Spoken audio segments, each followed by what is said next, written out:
faithfulness. Amen. Nacho kwenza ne-faithfulness. Faithfulness ibona ka wedwa. Amen. Kungekho anyone Amen. who can see you and you witness the act. You are alone. Ivele faithfulness. Wedwa. It is faithfulness. Or faithful uzakutsho njengoJoseph athi, how can I do such a thing against God? UThixo ndijongile ndenze elinyala.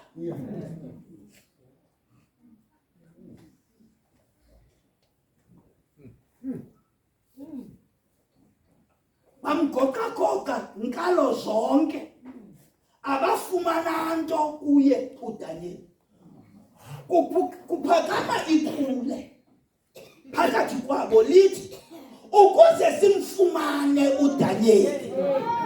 Uba ngaba ujonga into yoba uzawuhlisa imali ngemilanje akazoyihlisha.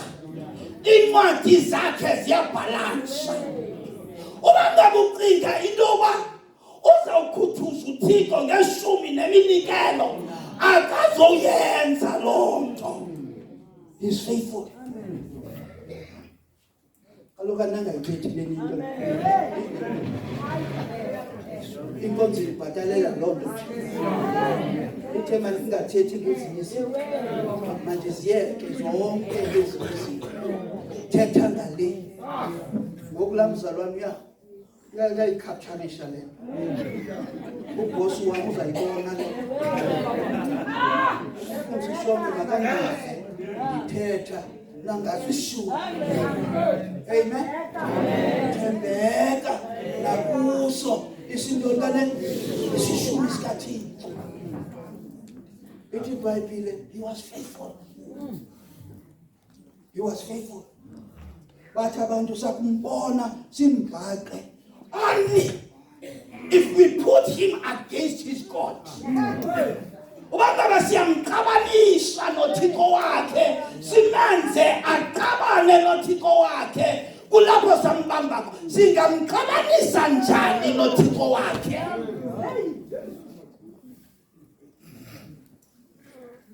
Lithi khule nansi into masibeke ixesha kuke kuye kuthandazwa kwabanye oThixo ngoku. Make kuthandazwe kukumkani wethu. Mangabikho bambonile into yobana 7 o'clock in the morning he's praying. 7 o'clock in the evening the man of God is praying. Even midday the man of God is praying. But sizambamba kule ndawo. Uyamthanda uThixo wakhe. Masimphazamisi. Ayeke ukuthetha noThixo wakhe. Makathethe ngoku nokumkani. Athi kumkani kathandaza, athi kumkani uNabukadnezar osemazulwini.